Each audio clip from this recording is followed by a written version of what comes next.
Good morning, everyone. I'm delighted to welcome you to this morning's panel. My name is Léan Doody, and I'm a Director of Cities Planning and Design at Arup in Europe, and I'm going to be moderating this event today. So just before we start, I'd like to introduce the running order for today. So first of all, we're delighted to welcome Mr. Raffaele Laudani, who's the Deputy Mayor for the City of Bologna, to make some remarks around inclusive cities. We'll then move to the panel. I'll be welcoming a very illustrious panel of speakers, and we'll move through some questions and topics for about 35 minutes, and then we'll make sure to wrap up just before the hour. So without further ado, I'd like to welcome Raffaele Laudani, and you have the floor. Thank you very much. Thank you. Good morning, everybody. It is a pleasure for me to participate to this panel this morning. It is a very important topic to discuss, a topic which all cities are facing with. To introduce my remarks, let me first say something more general. Actually, before serving as deputy mayor, I used to be a political theory professor at the University of Bologna, so it is some way necessary for me to approach the topic from a theoretical perspective, very shortly. I think that we are facing an epochal transformation of political governance, in which cities are becoming more and more a key strategic, as are assuming a more strategic and political role. Because on the one hand, cities are the political space in which the global challenges of our times, climate change, environmental resilience, housing, social inclusion, new attacks on democracies, health care, where all these global challenges becomes concrete in the daily life of people. And on the other hand, cities are the political space in which we have more resources to try to face with these challenges: economic resources, infrastructures, skill, competencies, and so on and so forth. So these are making cities new key strategic political actors. And it is precisely on the municipal dimension where these new challenges are becoming really strategic. It is with this in mind that when we start 2 years ago our new administrative mandate in Bologna, we organize our political program around two flagship projects. One which is called the City of Knowledge. So Bologna has a long history. So the City of Bologna and the University of Bologna were born together. So knowledge is a key element in the history of the city, but at the same time, Bologna is becoming a key European strategic actor for the European Union in terms of big data, artificial intelligence. So the idea is to reorganize all the policies of the cities around knowledge, including social policies and democracy. On the other hand, the other flagship project is what we have called the green footprint. So it is the idea to build up a new green infrastructures in the city around 6 urban parks, with starting with the principle that each citizen has the right to join walking or by bike in 10 minutes one of these 6 parks. So then on the one hand, we have the idea that knowledge can be a vector, a powerful vector, also for economic development for the future cities. On the other hand, we are convinced that new ecological infrastructures are necessary in order to keep the long democratic tradition of our cities. And that's also for this reason that we are among the 100 European cities seeking for carbon neutralities by 2030. But we are also conscious that it is not immediate that on the one hand, policies, so facing the environmental challenges and social inclusions are some way immediately connected. In some cases, actually, they are not. So then it is important to find ways in order to avoid the risk that working for the environmental resilience can deep the gap, the social gaps that are more and more present in our cities. So actually what we are trying to do is to some way try to set up kind of a new social compact among all the actors of the cities, try to find a way to contribute all to both those key challenges. And in particular, I'm deputy mayor on urban planning, so then I'm facing with the urban regeneration of the city, and we made a choice to stop soil consumption. So focusing on the regeneration of brownfield or dismissed military or areas, or which we have to be honest, they cost much more than build up on green soil. Okay, so on the one hand, so we have to face the key challenge of housing. Bologna has any other cities, in particular university cities or touristic cities, is facing a new pressure on housing, in particular on social housing. So we are developing a new housing plan, seeking for 10,000 new apartments in 10 years.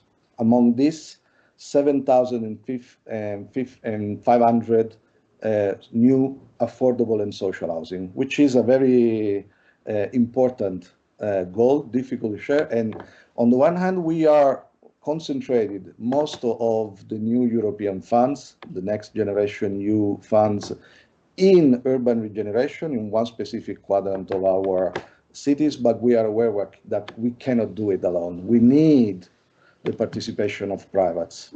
So then the question of economic sustainability for private investment has to become a political goal. So that this has to be part of the public agenda. So then actually for urban regeneration, there are three actors. So the municipality, who some way set up the rules and the goals. Then there are the developers that can intervene in transforming the cities. And then there are those who has the property of the land or this brownfield or dismissed area. So actually what we are asking is some way to participate the three to the same goal. For us, it is necessary to keep in mind that we need private in order to reach those goals.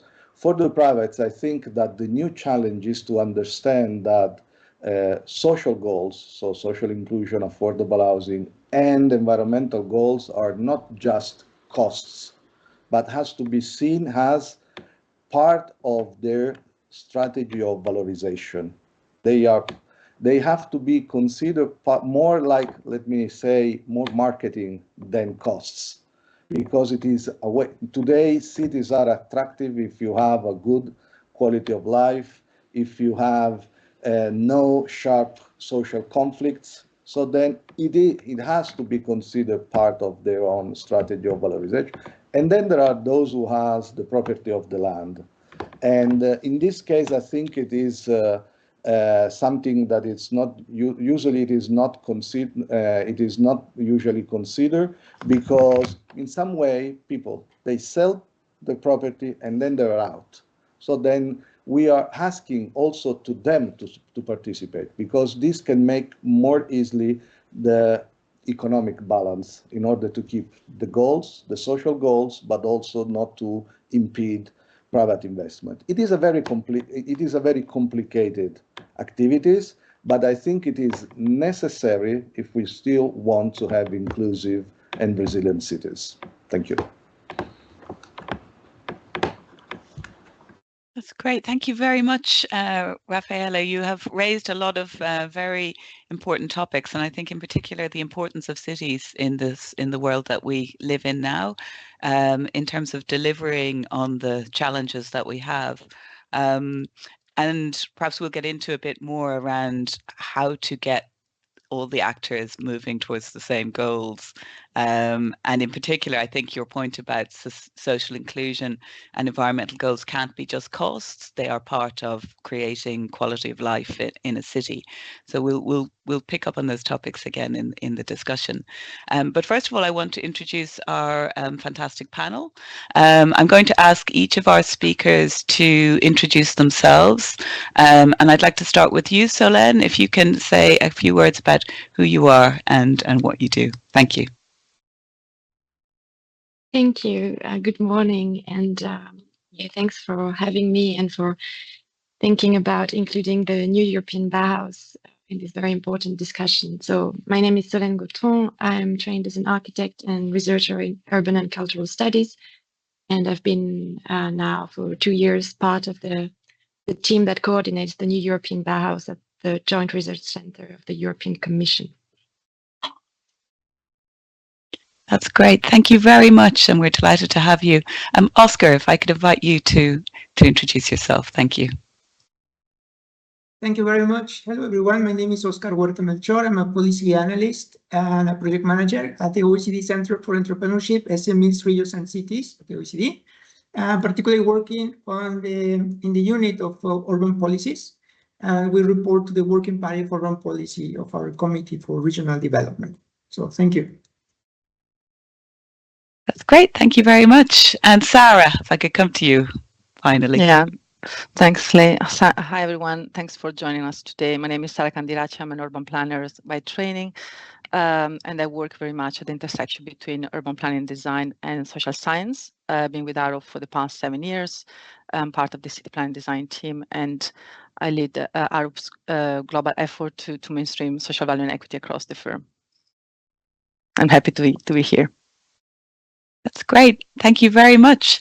So I guess we'll move into the discussion. And I wanted to come to you first, Sara. I guess I want to understand a bit more about the link between climate change and inclusion. And so I guess one way into that is just understanding what is the impact of climate change on different groups of people. For example, that women and children are research shows are most affected by climate hazards, and women from lower income households most of all. So I guess if you could kind of maybe talk a bit about that, and then also what does that mean in terms of the inclusive city? How can we define that? Yeah, absolutely. So I think as it was nicely framed by Raffaele, when we talk about climate resilience, it's very important also to look at the content of cities, which are people, because we cannot improve climate resilience without looking at how we can create more inclusive societies, more inclusive environments. Because as we all know, the big 53% of the population lives in city, and the number of urban population is growing. So the way we design our city must respond on one hand to global challenges like climate change and rapid urbanization, or like resource crisis. At the same time, it's very important to address social inequality that is very much growing in our cities. So before starting to talk about climate change, it's also important to define what is an inclusive city. How can we create an inclusive city, and how through our efforts to address climate resilience, we can create more thriving cities. So basically, an inclusive city is where everybody feels that they belong, and that they feel that they are supported, and they feel that they can thrive, they have opportunities to thrive. In many cases, when we look at inclusive cities, we mainly focus on physical accessibility or absence of barriers, while it's very important to consider other elements that make cities more inclusive and at the same time contribute to climate resilience. One of these is quality of life. And when we talk about quality of life, of course, this is a very difficult concept to define, because it's very much subjective, it's very much shaped by the social, cultural, historic, economic factors and history. So it needs to be, adapted to different cities. At the same time, when we talk about inclusive cities and also climate resilience, we need to look at equity, which is different from equality, because equality treats everybody in the same way. And so we don't really consider the needs, differences between age groups, genders, and also socioeconomic conditions. By equity actually treats people in a way that is fair, which is supportive, and which also takes into account different histories, different abilities, different age groups and genders. Another important thing when we talk about inclusive cities and climate resilience is about justice, which is about addressing historical harms and oppressions. And so it's quite complex, but I think it's very important to keep this in mind, because when we create inclusive cities and also climate resilient city is kind of a combination of design solutions. At the same time, it's very important to consider policy, the governance, and most importantly, also behavior change, because in many cases, the impact of climate change is related to our behavior or our investment. So another important element also when looking at the actors to involve our investment and the priorities that we put in decision-making and investments for our cities. So, and as we know, the impact of climate change is increasing in cities globally. Last summer has been extremely hot, so heat waves, unpredictable climate cycles, extreme weathers are growing, and they're having a huge impact on everyone, of course, but there are specific groups in the population who are most vulnerable. In particular, when we look at resource restricted or a fragile context, for instance.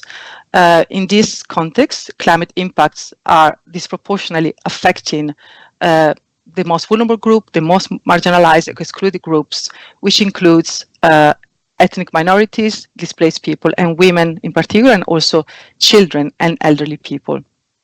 And the reason is that climate hazards affecting these groups is because they are compounded with other challenges which this group are already facing in normal situations, including discrimination, multidimensional poverty, insecure land tenure, as was mentioned also before, inadequate access to basic services, and also what is important, also limited say in decision making, because as we know, cities over the past decades have been designed with a kind of a specific group in mind, which does not exist. It's basically kind of a male, adult, fast and agile and wealthy male, which does, sometimes exists, but it only represents a small minority of the population. So the way, and also the way cities have been designed has been designed focusing on economic priorities, how to make cities more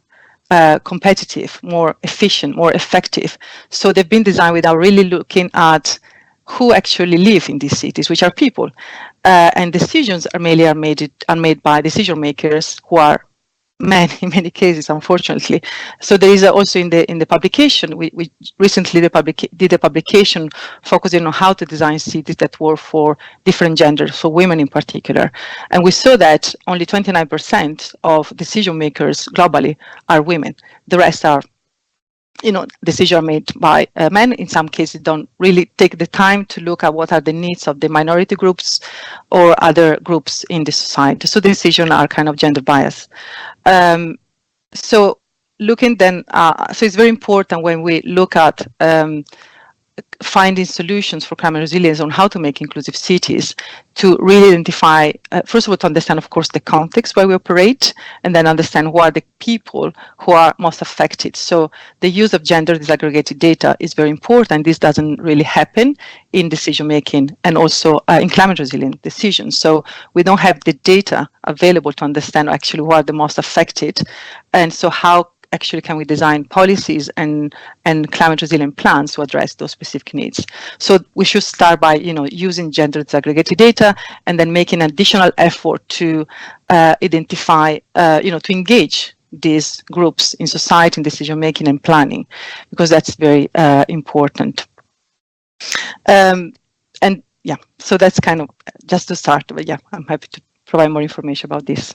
That's great, thank you. And I just wanted to, you mentioned inclusion and cities. And I know that inclusion is one of the core values of the new European Bauhaus, and we at Arup are, you know, big supporters of the new European Bauhaus. We've had lots of discussions with you, Solène, with your colleagues in Brussels and around Europe. And I wanted to, maybe you could tell us a bit more about the new European Bauhaus and that link between inclusion and sustainability and cities. Indeed, yeah. Thank you so much. Yeah, I mean, as you know, the new European Bauhaus was launched 3 years ago to be a catalyst or an enabler of the European Green Deal.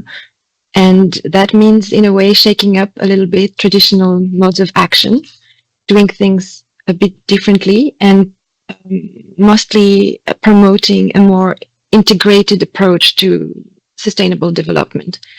And there, I mean, it completely resonates with Sara's definition of an inclusive city, in the sense that the European Bauhaus is built on the fundamental idea that we cannot feel successful if we achieve environmental sustainability without addressing social justice, meaning equity of equal access to equal rights, equal access, and access to opportunities in the city.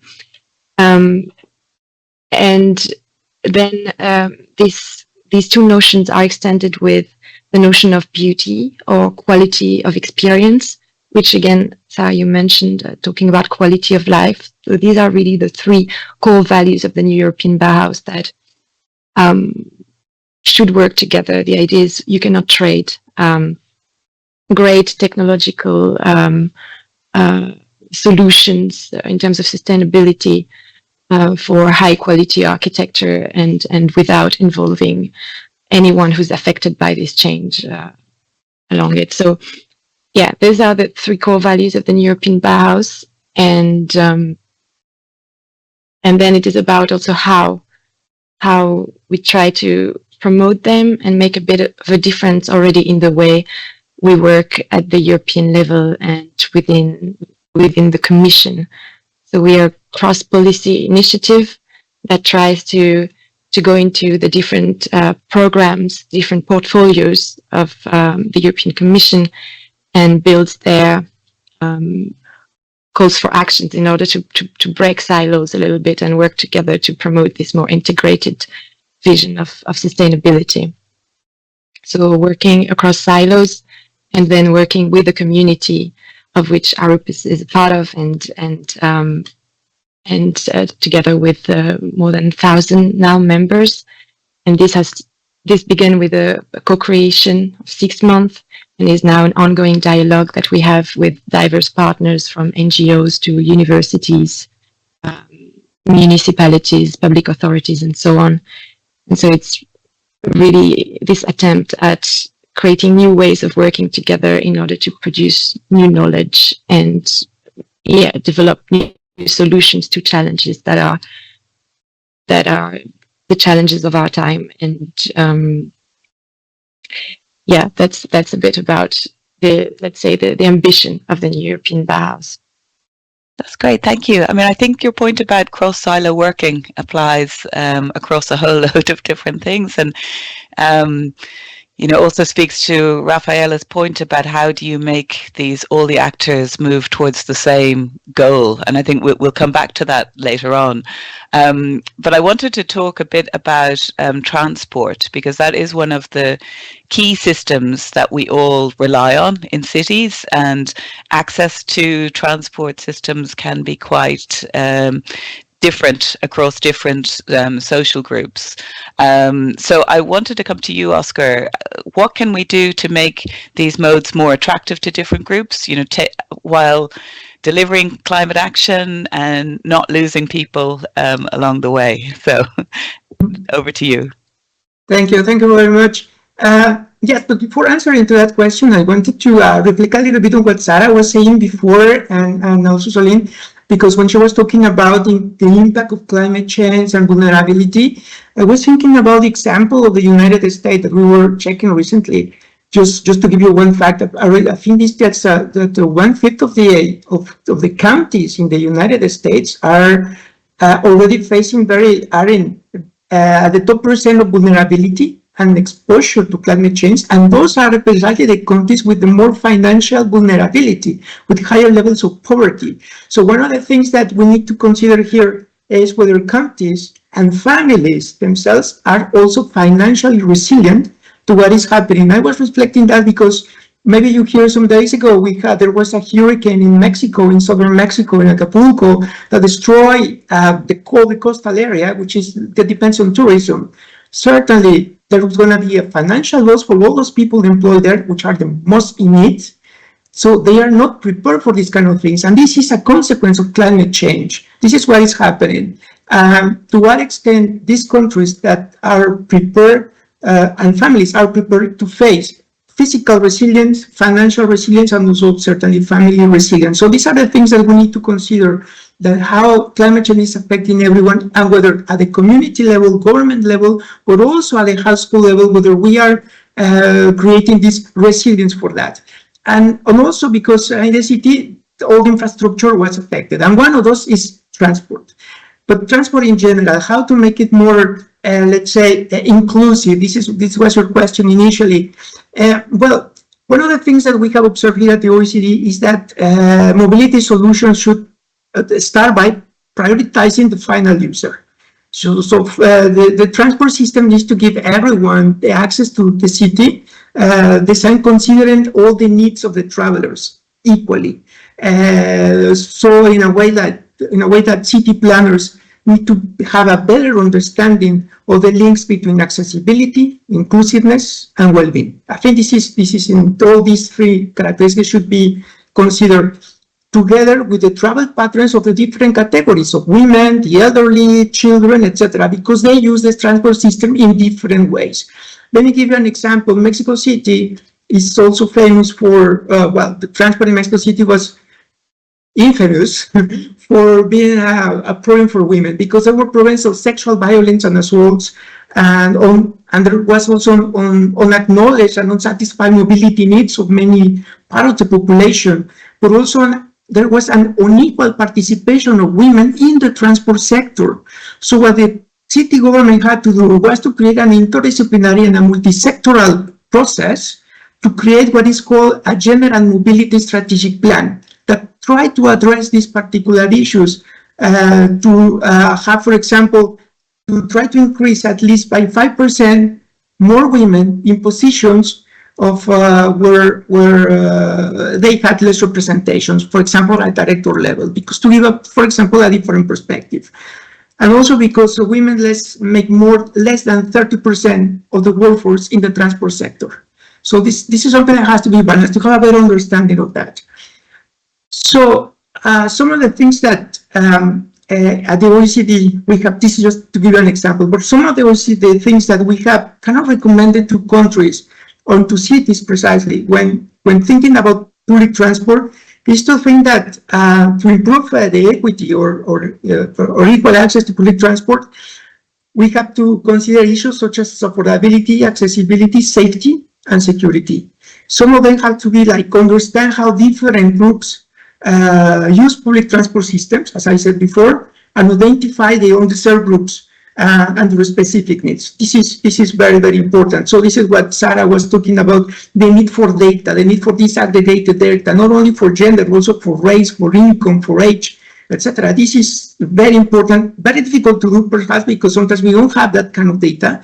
But now with all this artificial intelligence, etc., datafication process, perhaps we will have a better chance. But this takes a while because sometimes cities do not have the capacity to analyze data at that level. This is important. The other factor is to increase the service frequency and coverage of transport in underserved areas. There are many parts of cities or neighborhoods that are not well connected to areas of higher demand. This is very important. And in some cases, both rapid transit systems are important because are a more cheaper option to provide transport if you want. But also we need to improve the physical accessibility and comfort for passengers, for all ages and genders. This is what London did with the buses, that they need to have a ramp for wheelchairs, etc. This is mandatory, and this is perhaps one of the ideas to go in that direction. Another important thing is to consider is to improve the affordability of the public transport for target groups. Even though there are some schemes already in place in many cities, and some of them have to expand it to cover more population. But we have to make sure that it goes to the right population, they actually that need it. This is important. And also now with this idea of building smart cities, etc., I think that some of the things that cities have to do is to ensure that the smart mobility initiatives are not exclusionary or inaccessible to those people that lack digital skills. Because now we have all these applications to have to command, I don't know, mobility, an Uber, for example, or cities are including or adopting mobility as a service schemes to provide transport. Well, that is good. But the problem is that not everyone has the knowledge to do that. Perhaps we could do so, but not everyone has the digital knowledge to do that. And these are the things that, in my opinion, need to be considered to start to improve the equality in the transport system, with a set of mind that investing in transport is also a way to start the journey towards net zero, because this is precisely a sector that also contributes a lot to pollution, but it's a sector that policies can tackle directly to reduce pollution in cities and has certainly an inclusionary benefit. That's it. That's great. Thank you very much. And thank you for those examples as well. Raffaele, I wanted to just come to you as Deputy Mayor of Bologna. In terms of implementing new types of transport schemes, that often involves trade-offs between different groups, and in particular motorists, and reallocating road space to maybe active travel modes or bicycles, walking, etc., can involve taking space away from motorists. And how do you balance that? As you mentioned about politics, how do you deal with that as a someone who's trying to get things done? Yeah, this is a very complicated question. It was much easier when I was a theorist. It was much easier to theorize things than then implement them.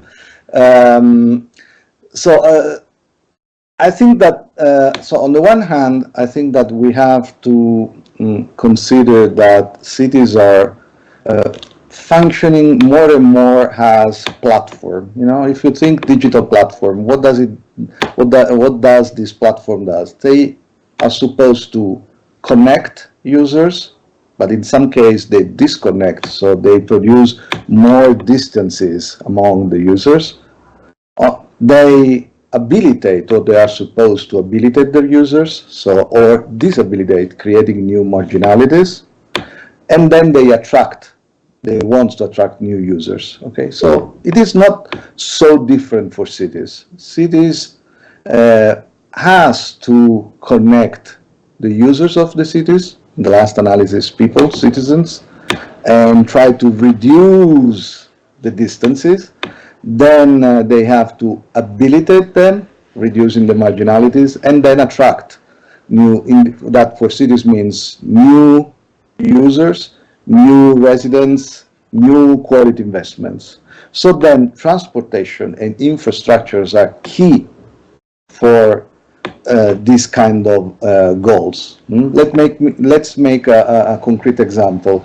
So we are investing 1.5 billion euros from the Next Generation EU for creating 2 new tramways line that will revolutionize our mobility and transport in the city. But so we have to finish them. That's for Next Generation EU for 2026, which is quite a very, very complicated task, especially for a bureaucratic country as Italy. But this means that our administrative mandate will be characterized that transforming the cities in one huge, big work site. And this will produce negative effects in the immediate for the people. So then the task is, on the one hand, how to govern the transition and how to avoid, let me say, the mortgage of the present in the future, because the new tramways will make easier not to use private transportation. And for today, if we want to keep policies towards climate change, so for instance, reducing private transportation for very polluting houses, this can create social exclusion, because in most cases, those who has that kind of cars are the low-income people. So then on one task is how to accompany those who are more in difficulties towards the future without producing new exclusions. And then on the other hand is how to keep in mind that there are several forms of exclusions. I really appreciate Sara Candiracci's speech in terms of accessible cities, in particular for the gender gap.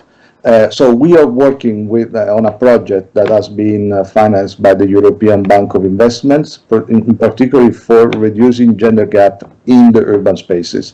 And we will use the results of this work for the new regulatory plan that we are developing. Okay, transportation is key for reducing the gender gap, among other things. So then working on that is essential if we want a more inclusive society, but at the same time we have to keep in mind the fact that the transition towards the future can produce other exclusions, and that's the difficult goal. We don't have a solution. We are conscious of that key question and try to work day by day in order to avoid the intensification of new forms of exclusion.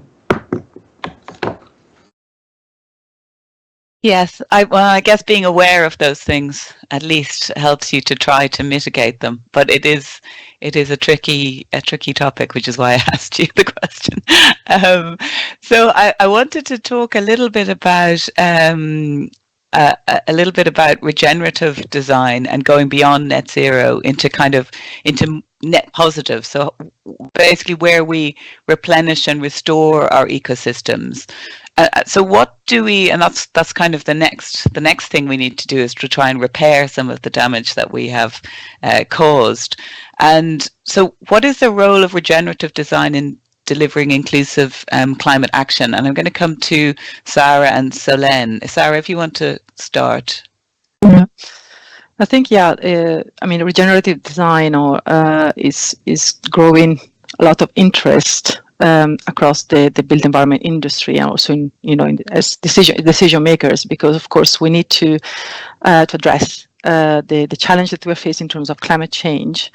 But at the same time, we also need to, as I said before, to look at social inequality, and by adopting an approach looking at regenerative design, so looking at how to bring nature back in our cities, how to bring biodiversity back, recreate biodiversity. That of course has a huge impact not only on the climate, but also on people's well-being, because we are part of nature, even if sometimes we forget that we're part of nature.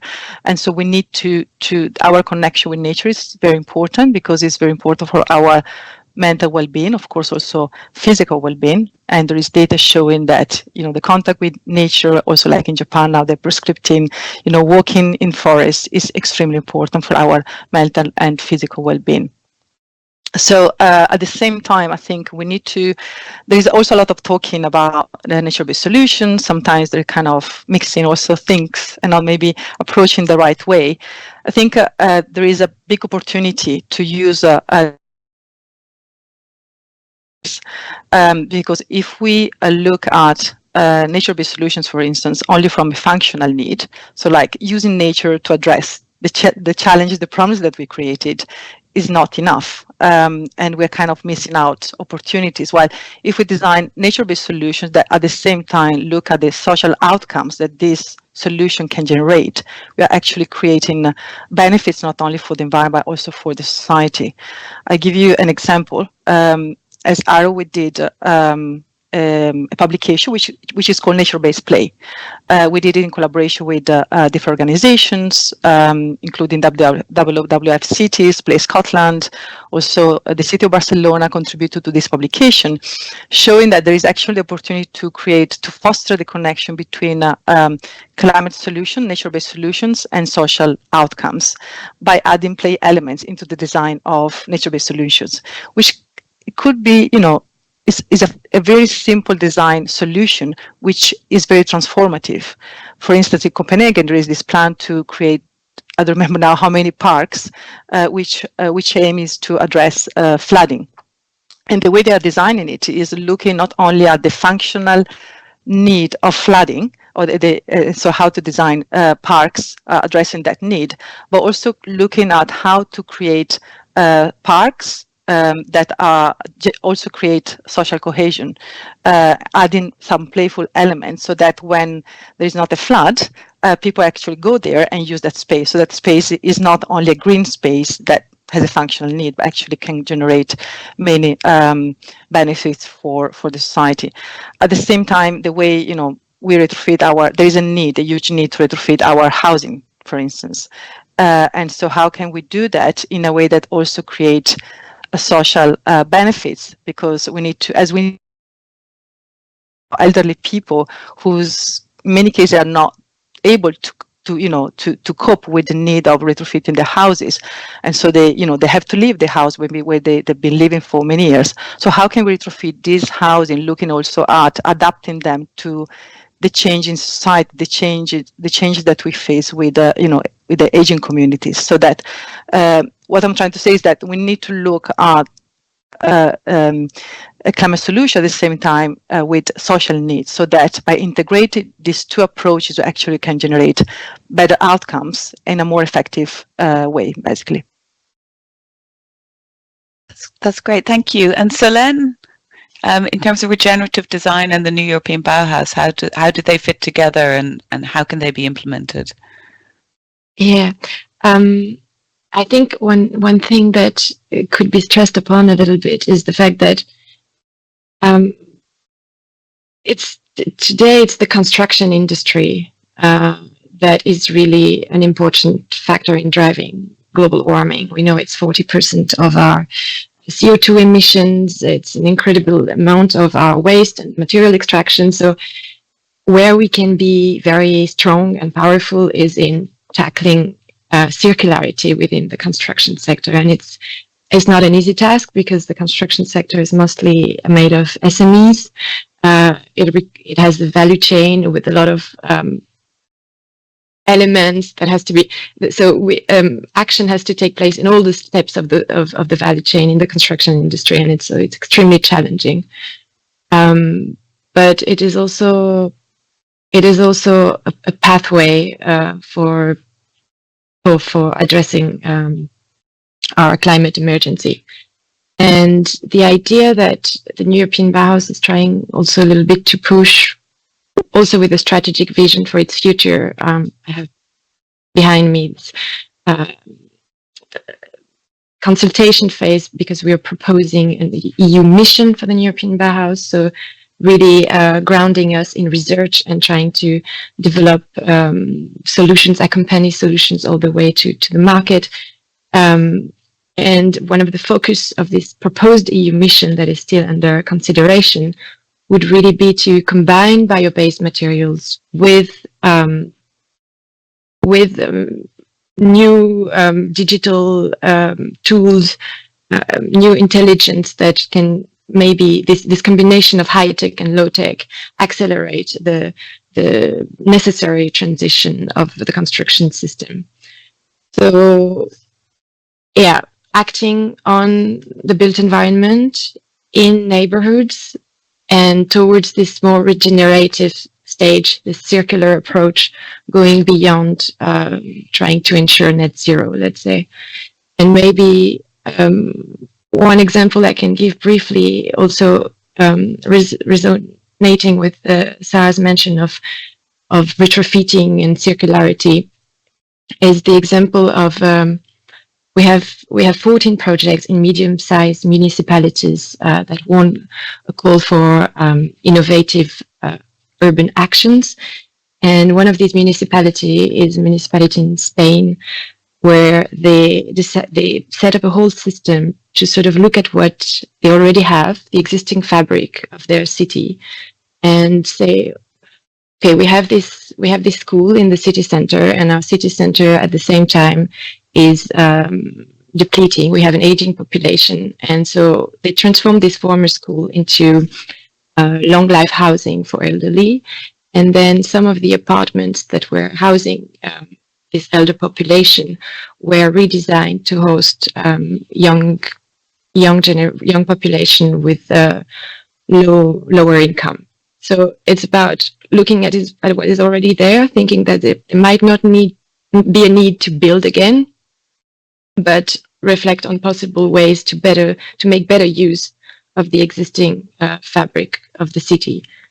So this is the type of solution that hopefully can be scaled up and can inspire others, and that's the whole point of the new European Bauhaus. That's great. Thank you very much. And I think that idea of repurposing buildings in the community is giving new life to buildings which perhaps were loved and have fallen into disrepair is a really interesting one in terms of activating communities, but also showing circular economy and so on. And I wanted to, so I guess I'm going to ask you all this sort of final question around which is moving into implementation. And I think we've picked up on some of the points already around how do we actually come together to implement these inclusive climate action strategies. So in terms of partnerships, in terms of collaborations, we've heard a bit about cross-silo working. We've heard a bit about understanding people's needs, but what are some examples or guidance you can give around what kinds of partnerships and mechanisms can be used to actually do some of this, bearing in mind, as Raffaele pointed out, the need to sort of balance and trade off different groups. So I might come to you first, Óscar, to answer this. Thank you. Thank you. I think it's a very complicated question, right? For policymakers, Apologies. a very complicated question. Because I think what we have to consider here, first of all, is that we're talking about energy, climate change and inclusion. So we have to think that energy transition has to be seen as a social transition. So all energy transition elements have to be coupled with efforts to meet social needs, how they're going to approach that. So if I want to give you, for example, the case of housing, that's just to make it a little bit more concrete. Let's consider this, that 95% of housing that we have now in Europe will be still standing in 2050. So if we just focus on building new housing for reaching net zero, this is not gonna work. What we have to do is working on retrofitting the existing housing. This is important. The critical part here is that property owners may not have the money to do that because it requires a very high upfront cost. This is important. The second is that it's the rental market. And the rental market is mostly, in many countries, is social housing or whatever, and also for people of low-income households, for example. They will not have the opportunity to buy their own house, or it depends on the type of housing that they rent. Property owners, for example, in Belgium, in Brussels, those are people who normally have at least 2 properties. But according to the information that we have, they are more likely to start renovating their own house where they live than the one that they rent.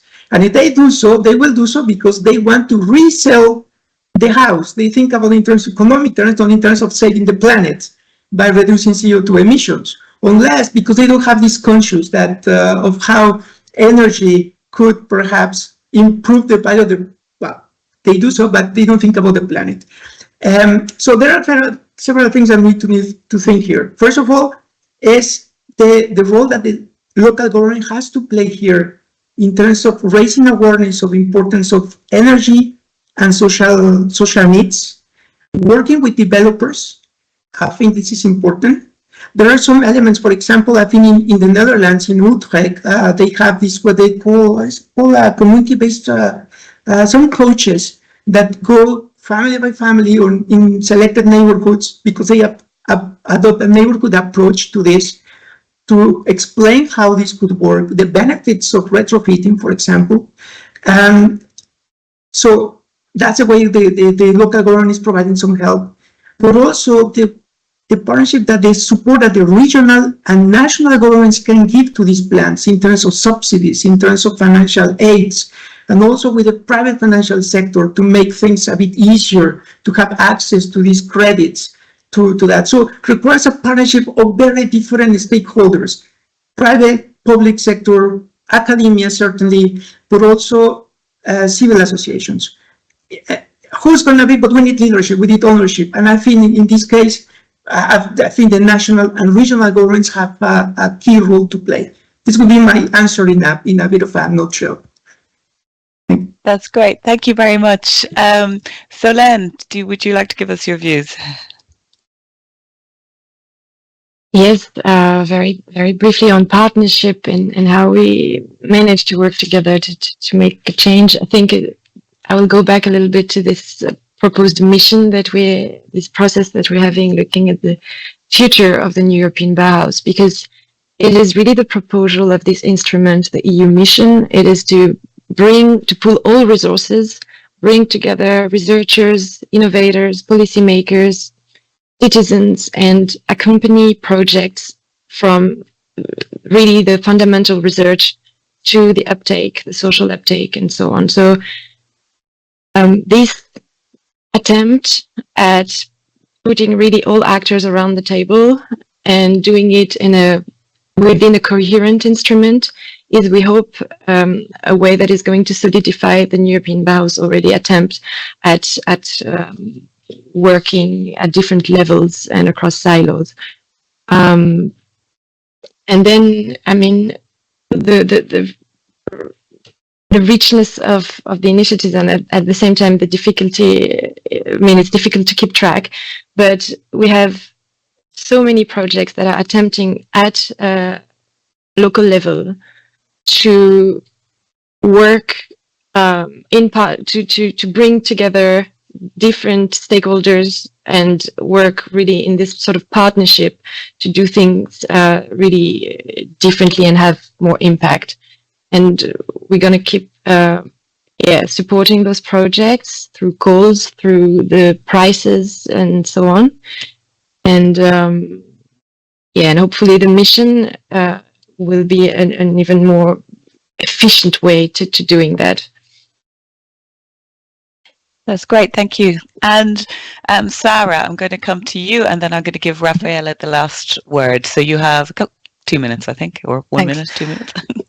So added to what Óscar and complementing what Óscar and Solène just said, I think there are so many models for partnership collaboration. So my question is, why is it not happening, or is not happening as it should? So I think first of all, I think we need to look at who are our complementary partners who actually integrate our expertise, our knowledge. So it's very important to look how to create inclusive and resilient cities. So we need to look at the environmental part, the social part, and the governance part.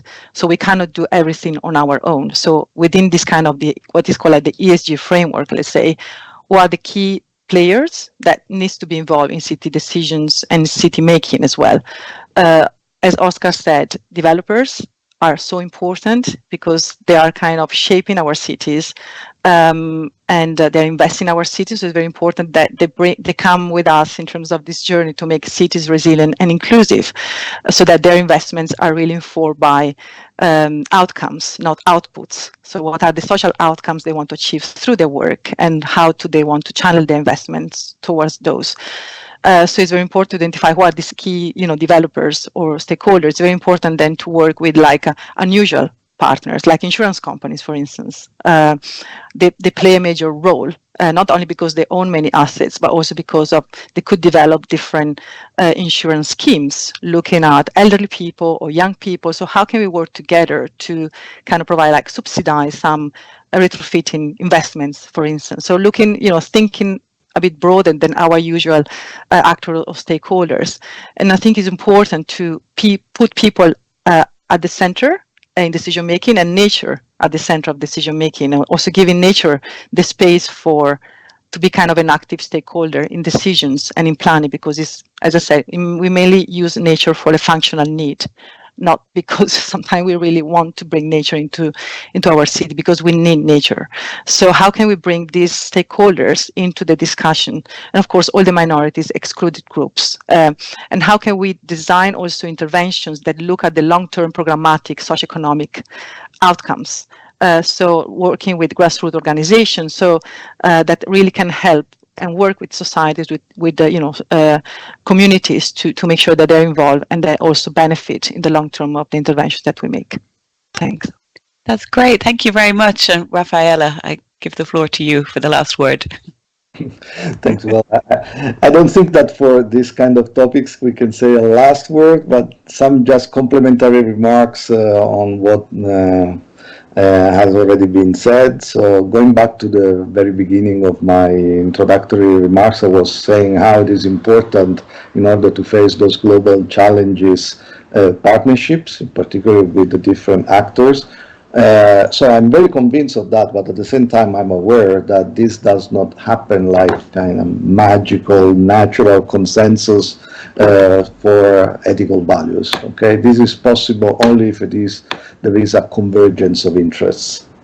And that's the point, I guess. So in particular, that kind of new alliances we are, for instance, proposing in Bologna with developers is based on the fact that there is a convergence of interest. A couple of months ago, there was quite an interesting article on the New York Times. Among the authors, there were Candiracci, the architect, that was explaining how in Manhattan, post-COVID Manhattan, so after the pandemic, when the new construction buildings restarted, still Manhattan has lost a lot of offices. They're still vacant. There was a very interesting infographics showing that Manhattan has lost the equivalent of 26 Empire State Buildings. And among the theses developed in the argument, in the article, there was the idea that it is not enough to have a job,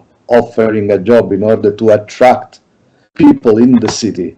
You have to offer a model of cities. You have to offer a quality of life in the city, services, and then no conflict. So then it is in the interest of the developers or the new firms to take care of what is traditionally considered something which is on the public and not on the private.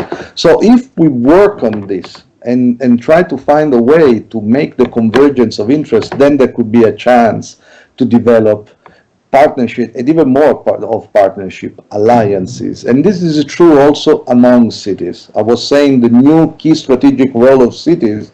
This is true because they share the same challenges. Let's make just a last example. I was mentioning the fact how it is much more costly to renovate brownfield or military railways areas, because in most cases they are very polluted. So then in order to develop those areas, it's cost a lot. And we don't have at the moment specific funds from the national government or from the European level in order to attack this kind of problem. So then it is necessary an alliance of cities in order to ask this. And this again, it is in the interest both of cities, so local administrations, and the private sector, because it is a way to make a convergence among the social goals and the economic sustainability, the environmental sustainability and the private interest. I think this is the way in order to build up real partnership. That's great. Thank you very much. I think you're completely right. So we need to search for those common goals. And I think we could talk for another hour, but I think one big takeaway from this, I think, is that every climate transition is also a social transition, and we need to think of them in that way. So with that, I will thank our fantastic panel. Thank you so much for answering the difficult questions. This is a huge topic, which I'm sure we will return to. But I will thanks everyone for attending and wish you a great rest of Friday. Thank you very much. Goodbye.